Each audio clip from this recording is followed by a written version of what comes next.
Okay.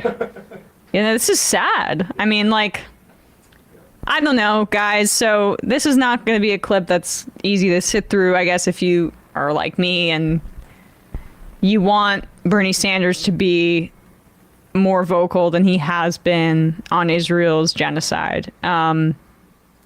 We've spoken about this many, many, many times, but just a refresher, it is not, in my opinion, in dispute.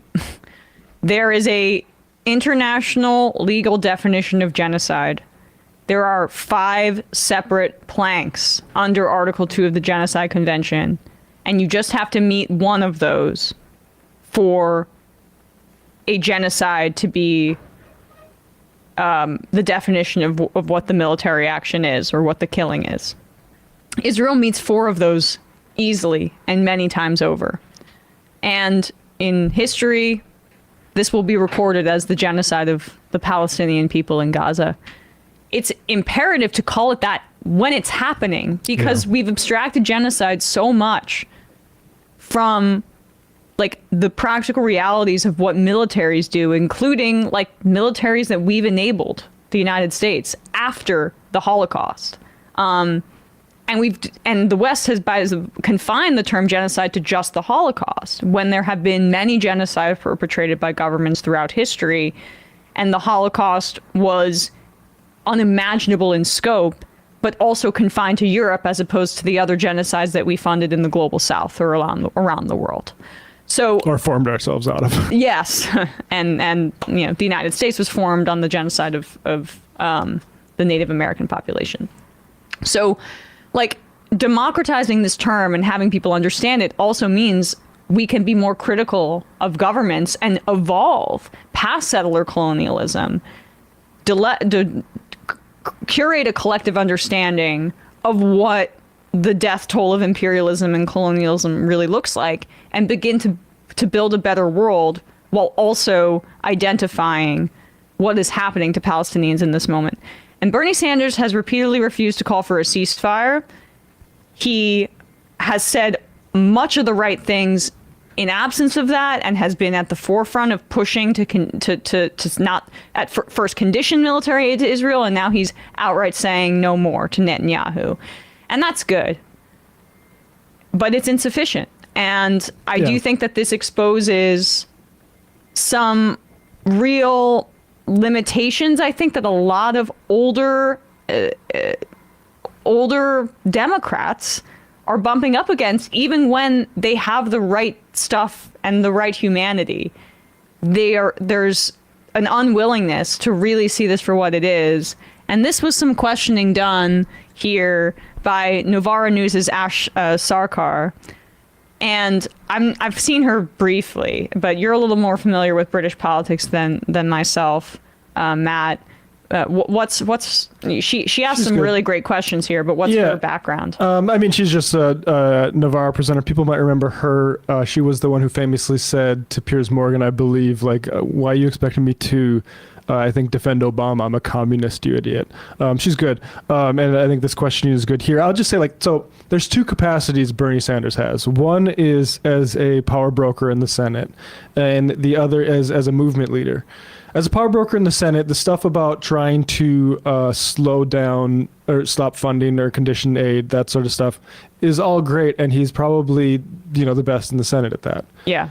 The problem is that as a movement leader, he is being actively harmful by undermining the calls for ceasefire, by undermining the term genocide. That is harm being done.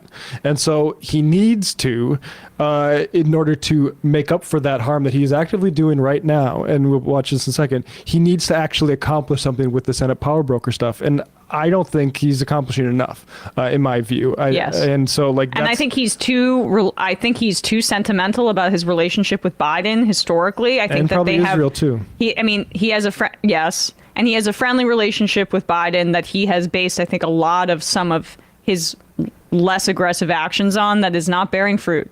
So there we go. And so that's the tragedy of this moment. In your view, is what Israel is doing in Gaza a genocide? In my view, it is absolutely disgraceful, horrible, and I'm doing, as a United States Senator, everything I can to end it. And where I'm sitting is, and I don't know how many people know this, every year the United States provides about $3.5 billion in military aid to Israel. On top of that, there is a bill. I was supposed to be here earlier. Couldn't come because a bill came up for not just all for Israel, $95 billion, including $14 billion for Israel. And I have led the opposition to that. I do not want to see the United States complicit in what Netanyahu and his right-wing lunatic friends are doing right now to the Palestinian people. So my job right now is to support what the United Nations is trying to do, have a humanitarian ceasefire, see if we can get the humanitarian aid immediately in there, and work out, as complex and difficult as it is, some type of long-term solution to what's going on there. But do you buy the South African case at the International Court of Justice that what Israel is doing in Gaza constitutes genocide or genocidal acts? I think, look, we can argue about definitions. It is horrible. Right now, 29,000 people have been killed, and some 70,000 have been injured. Some 65% of the housing units have been destroyed or damaged. And I am worried right now, and I almost wonder why I'm in the UK and not back in the US dealing with this stuff, is that we have hundreds of thousands of children are facing starvation. That's what I have to work on right now. But if one agrees that it is a genocide, it means that other states have a legal right and duty to prevent genocidal acts being carried out. But see, we can talk about that, but what does that mean? I mean, in real terms, right now, what I am trying to do is what I think is probably maybe, and I can do it because I'm a senator, you can't. Right now, maybe, if we tell Mr. Netanyahu that he's not getting a check for $10 billion more to continue his aggressive action, he and his right-wing friends may decide it is not a good idea to continue to do that. So that's where I am coming from. In addition to stopping the billions of dollars in military aid that Israel gets from the United States every year, would you back calls for a cultural, sporting, and economic boycott of Israel? I am nervous about economic boycotts of any country, to be honest with you. But right now, what people want to do, they can do what they want to do. But right now, again, my job as a United States Senator, and I'm kind of leading that effort in the Senate, is to tell Netanyahu that he is not going to get any more U.S. aid. Did you feel nervous about the boycott movement against apartheid South Africa? Was that a concern you had at the time? What I thought that as an apartheid state at that point, it was important to put pressure. But people can do as they want, and that's all. Do you think that it's right that British citizens and American citizens can go and fight in the IDF when, as you say, there are such profound humanitarian concerns in Gaza?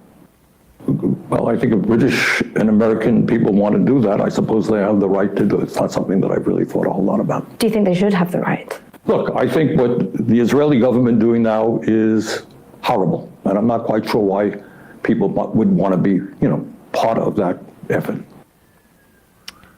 Yikes.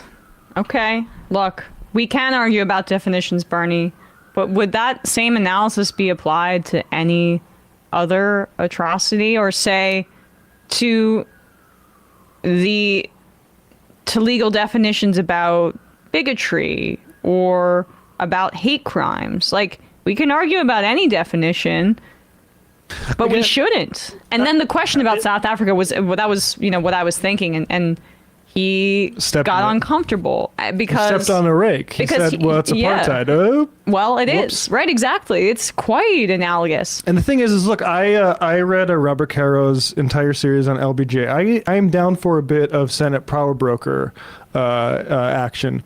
Stay off media. Stop commenting on it. Stay off Twitter. Do your work. Because this sort of thing where you are undermining BDS, saying do what you want to do, or do what you want to do, call it genocide. Like, no, these are actually like the movements that champion you, Bernie.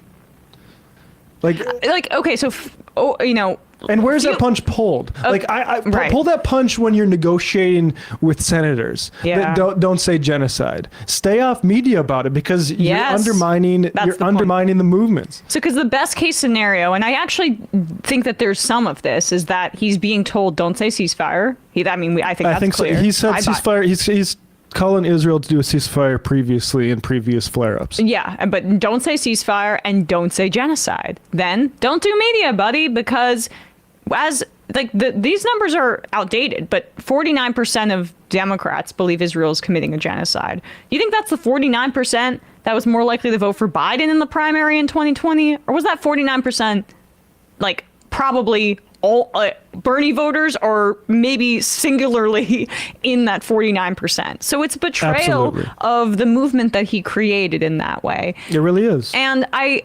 hesitate to even, because I have so much appreciation and affection and admiration for Bernie Sanders. Politicians will betray you. Yeah, of course this is not commentary that I enjoy doing, but it's the reality of of the insufficiencies of his leadership on this. So you got to compensate with numbers on the board. It can't be like what you plan on doing and what you're hoping to do, because the people that would actually give you the weight to and the moral authority to move the Senate on these sorts of issues, they don't fuck with you because you are clearly not crossing certain lines about whether you can call this a genocide or whether you can call for a ceasefire. And so, is Bernie Sanders better than probably every single senator in the United States on this national senator on Israel?